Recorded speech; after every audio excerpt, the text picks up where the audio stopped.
Metro রেলের উপর এত আক্রমণ কেন, এটাই আমার প্রশ্ন।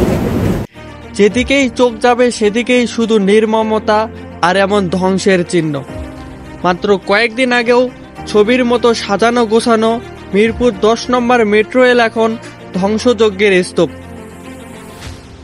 গত শুক্রবার বিকেলে কোটা আন্দোলন নামে রাজধানী মিরপুর 10 ও কাজীপাড়া মেট্রো স্টেশন হামলায় ভাঙচুর করা হয় CC camera, LED monitor, ticket কাটার মেশিন সহ বিভিন্ন জায়গা।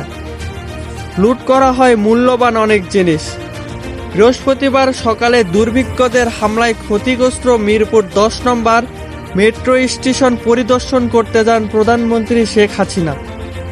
পরে সংবাদকর্মীদের কাছে নিজের হতাশা জানিয়ে প্রধানমন্ত্রী শেখ হাসিনা বলেন, মেট্রো স্টেশন যেভাবে ধ্বংস করা হয়েছে তা মানতে পারছেন না তিনি। এটা বিশ্বাস করতে চায় না যে এদেশের মানুষের।